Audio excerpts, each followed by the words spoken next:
Ayan yung Peterbilt dito sa loob ng Long Lac. Sa loob mismo ng bayan siya pinakasentro. Ang problema lang ng trailer natin, wala lang signal light. Kumbaga napaka-easy gawin, kaso lang electrical yan.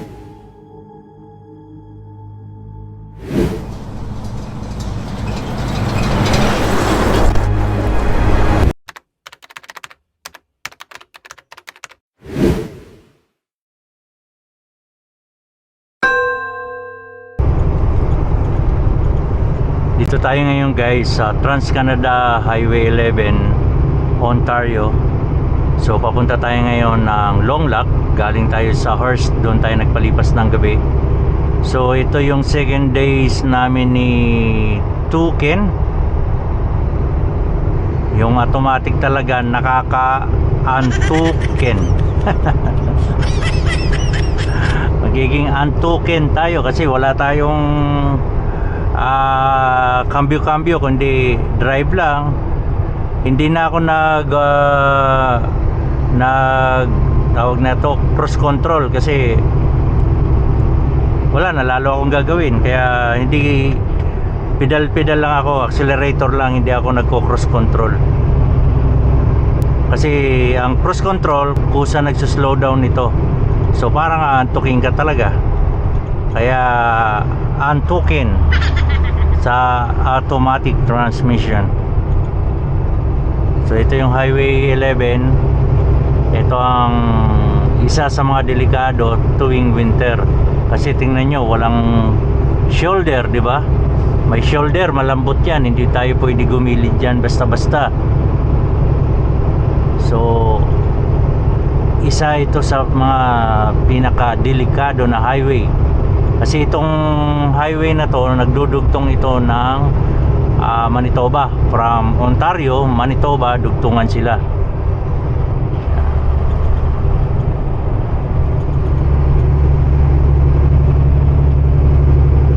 So ito. Kaya pag winter, doble tayo ingat talaga dahil dito tayo sa gitna nagbabase sa kalsada, itong guhit na dilaw, yung solid line na dilaw, kasi dito sa right side tingnan mo, konti lang ang na kapiranggot lang na espalto ang lagpas sa guhit. Tapos pag gumilid ka dyan sa gravel, ayan, malambot yan, kaya huwag tayo basta-basta gigilid guys.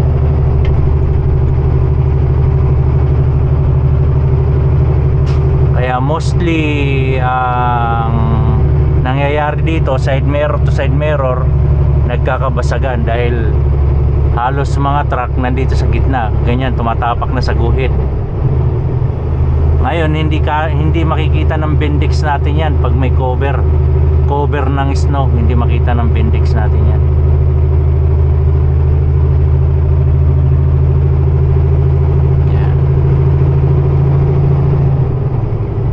Yan lang, automatic, ganyan. Ayan.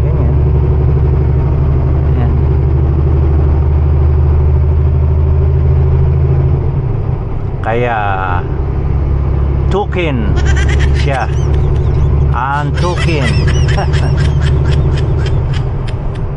Paunahin natin tong pula, matulin livestock.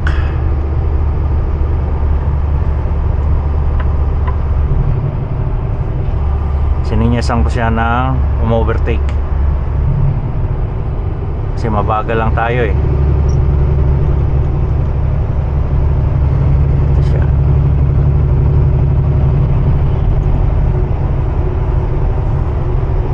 Classic. Bigyan natin ng ilaw para bumalik. So magbibigay ng flashing yan to say thank you. Yan nag-flashing. You're welcome, buddy.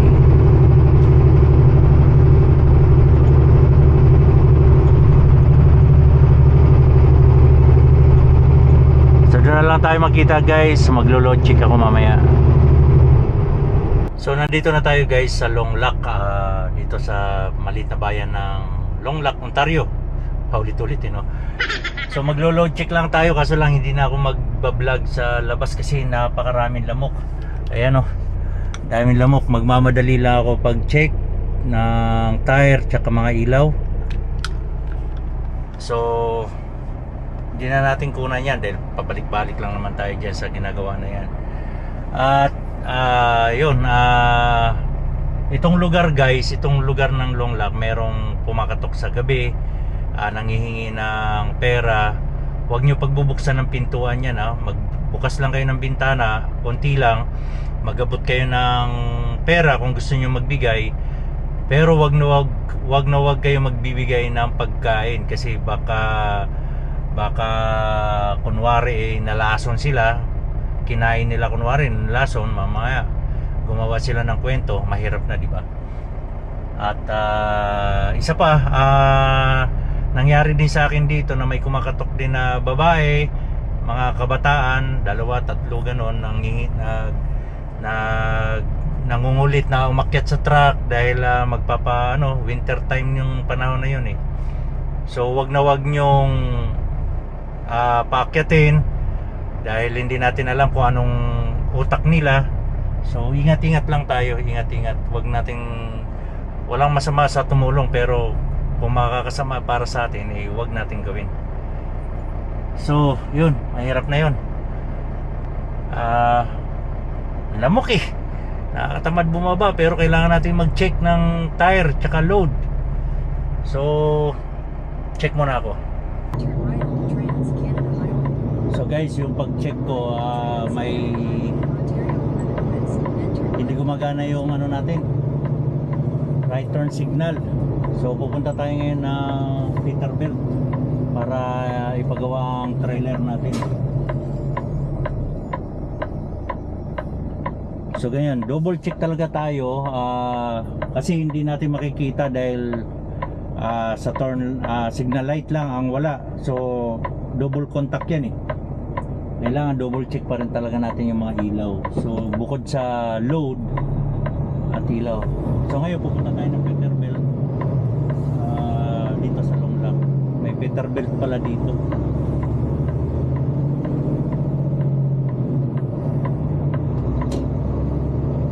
Ito lang sa automatic talagang nakaka-antukin.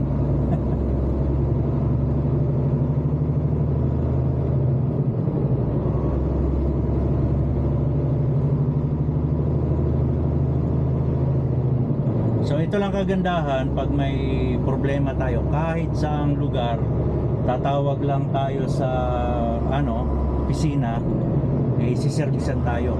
Yun electrical lang yun, bumbilya lang yun. Hindi ko alam kung bumbilya or electrical. Kung sa atin, kayang-kaya natin gawin yan. Pero dito, hindi kasi kami allowed na maggagalaw ng mga attention, heavy truck. The use of engine compression style brakes are prohibited beyond this point.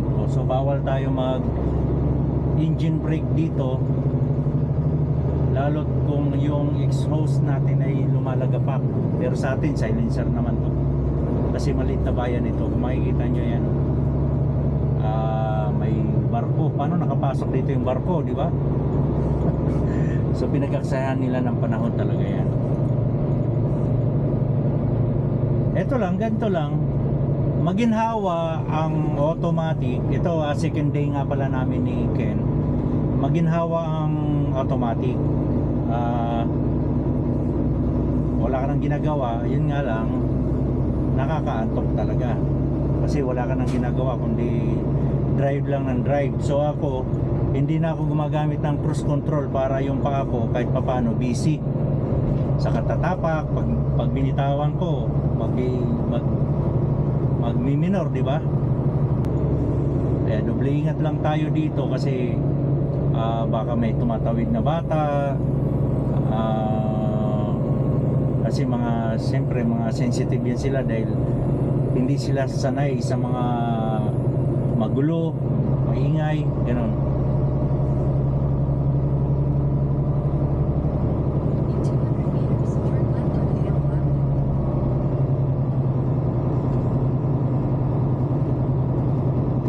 isa oh. Ay, hindi makikita. Mamaya pag overtake.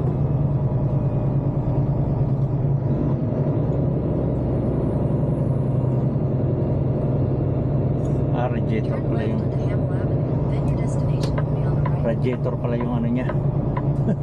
Hila-hila, akala ko laruan eh.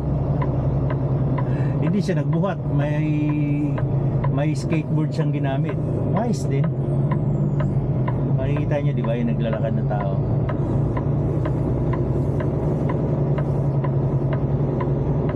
Ito yung Peterbilt.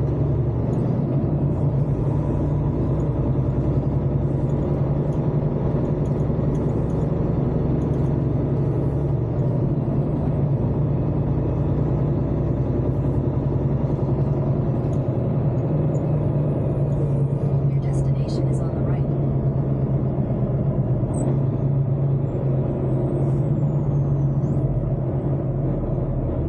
Sabay tayo pa park.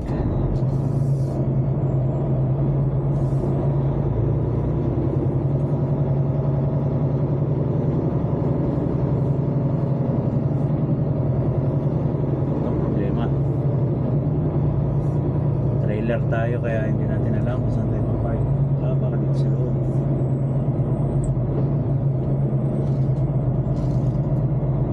Ikot na lang tayo. Maparadahan eh. So baka dito, pwede tayo dito sa bakanting na to. Ikot lang tayo. Ay, ganda lang.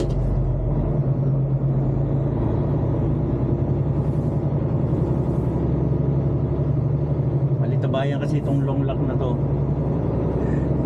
Hindi natin alam sa tayo ikot. Dito medyo maluwag.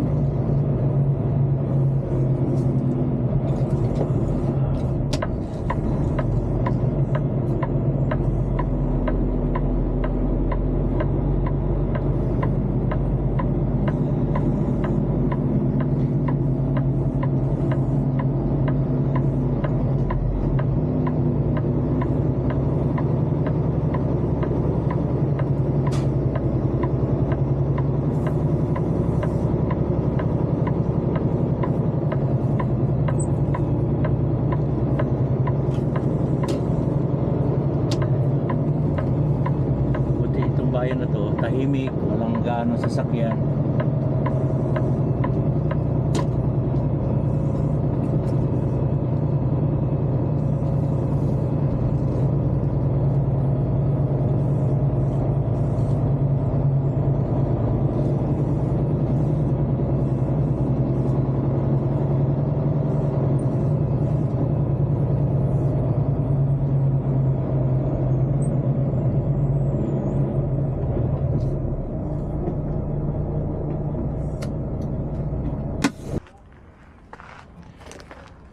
So yun, nandito na tayo ngayon sa may Peterbilt. Ayan yung Peterbilt dito sa loob ng Long Lock. Sa loob mismo ng bayan siya pinakasentro. Ang problema lang ng trailer natin, wala lang signal light. Kumbaga napaka-easy gawin. Kaso lang, electrical yan. Then hindi tayo allowed na magagalaw ng mga, kahit bulb nga lang, hindi pwede tayo ang gagalaw. One time, di ba, ginalaw ko ito, pinalitan ko, replacement lang yon. Pero sinabihan ako next time, wag na kasi yun nga, iba na ang pinaka big boss naman, pinaka iba na. So yun, easy lang sa mga driver dahil nga wala nang gagawin kundi mag-drive na lang, mag-drive, i-deliver, mag-diskarga ng load, mag-secure ng load, ganyan. Yan na lang tatrabahuin talaga namin, ang pag-secure at pag-tarp. Pero about sa truck, tawag lang sa one call. So antayin lang natin yung mechanic na tatawagan tayo kung papasukin na tayo o hindi. So ito, second biyahe, second day namin ni Ken.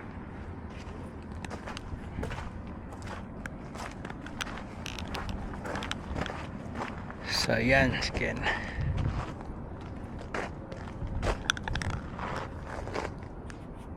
That with the rapid check? The closest one here. Oh, okay, I try. Okay. Pinapapasok na tayo guys sa door number 4.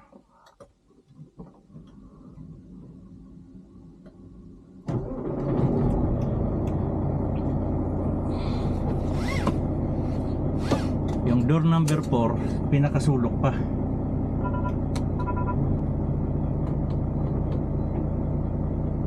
So, papasok na tayo.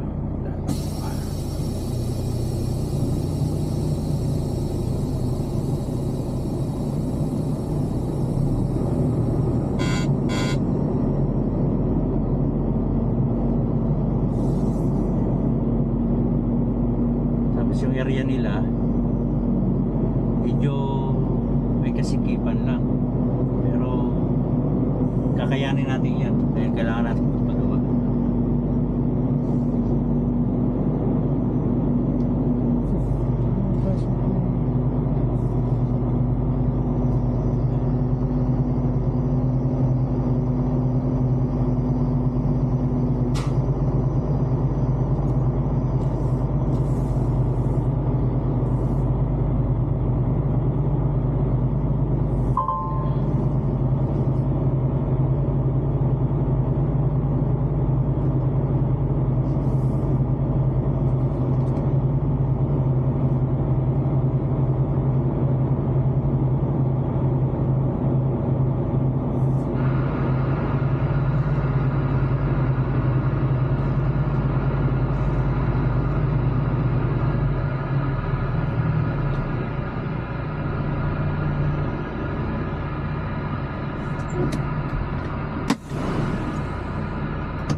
Can I stay here?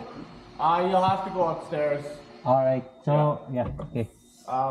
What's going on? Trailer A and B. Yeah. Right turn signal is not working. Right turn signal? Yeah. 10-4. Okay. Akit daw tayo doon sa tambayan ng mga driver. Ganon dito, bawal kasi ang driver sa loob ng truck. Kaya akit tayo. A few moments later. So, good to go na raw tayo. Atras tayo. Siyempre, daan-dahanin natin sa pag-atras. Ang labo na ng camera ko.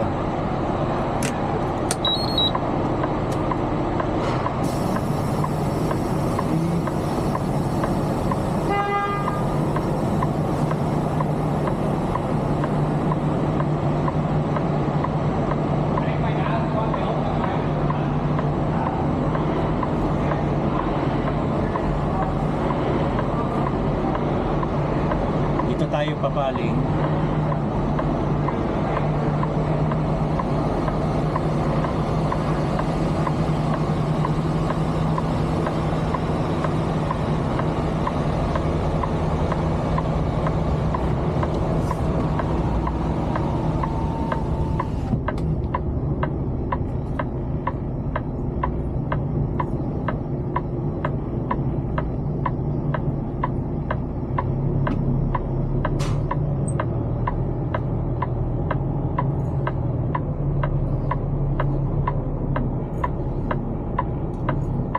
Okay, ayos. Alabas tayo ng safe.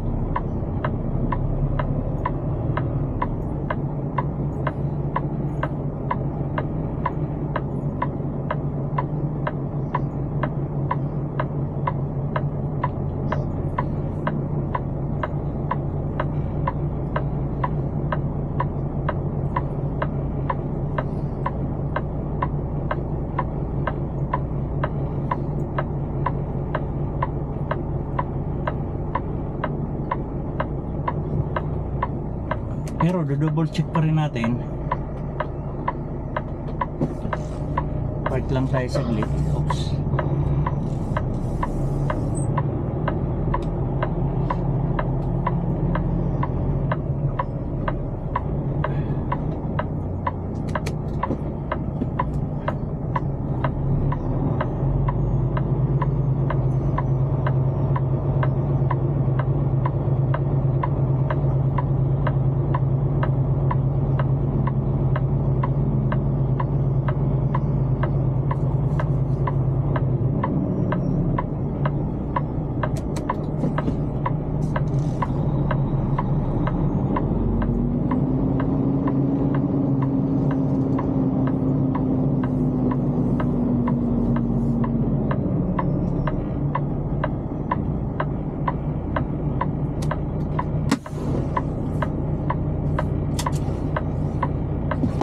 Chinecheck ko lang guys para sure tayo.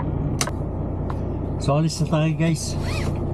Ang naging problema lang pala yung 7-way electrical wire natin, yung cord. Medyo nabanat lang. So yan, ready to go na tayo.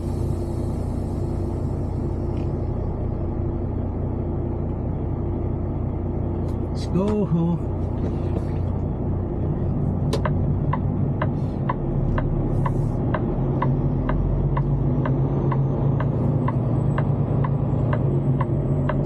Mamaya ibubuk pa natin ng appointment yung ano natin, yung load natin. Dahil bukas holiday, Tuesday, September 30. Holiday pala, kaya kailangan ngayon pa lang mabubuk na natin. Kaya ang oras pa lang doon sa Saskatchewan alas 9. So pagdating natin ng Nipigon, doon natin tawagan kasi mahina signal dito.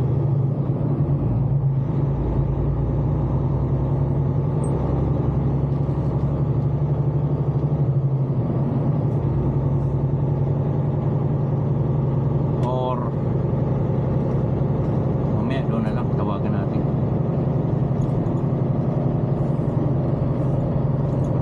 So yun lang talaga ang kagandahan, advantage, pero madidelay tayo, di ba? Ang kagandahan lang, hindi na tayo ang gagawa sa mga ganong bagay na electrical o ano. Kumbaga napakadali lang gawin pero hindi tayo po pwede. Yun lang ang advantage. Pero ang disadvantage, delay tayo, di ba? Kumbaga sandali lang sana. Pero okay na rin yun para hindi tayo nagagrasahan. So dito ganun lang, drive lang tayo, trabaho, as in yun lang ang trabaho natin. Hindi natin pwede pakilaman yung mga trabaho ng pang mechanic, pang electrician. So yun lang, yun ang kagandahan lang dito. So yun lang guys, hanggang dito na lang tayo. Ingat-ingat lang tayo lagi sa biyahe natin at takbong pogi lang.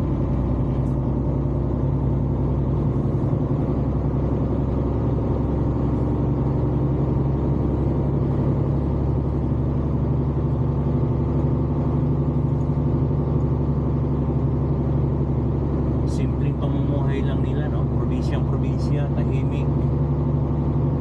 Hindi natin alam, meron pa ng trabaho dito sa loob. Meron ditong pinipikapan din kami na lumber yard, mga produkto rin ng mga lumber. Then may ano rin pala dito, Peterbilt, may grocery din, maliit lang pero kung titingnan mo ano kayang hanap buhay nila dito, pero meron din pala sa loob ng bayan. May hotel, may subway, may Robins, may butika, kompleto rin. Maganda lang talaga dahil ano, tahimik yung lugar nila dito.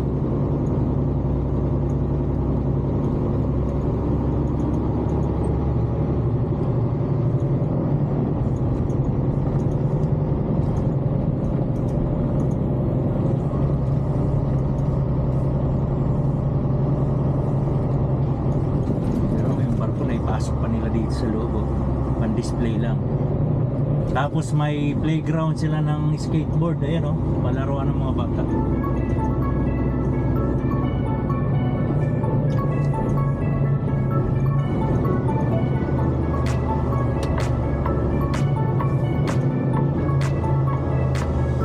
Sumama ka sa biyahe, ito ang biyahe ng buhay. Filipino Truckers Pro, takbong pogi lang tayo, mga biyahero. Filipino Truckers Pro, siya ang kasama nyo.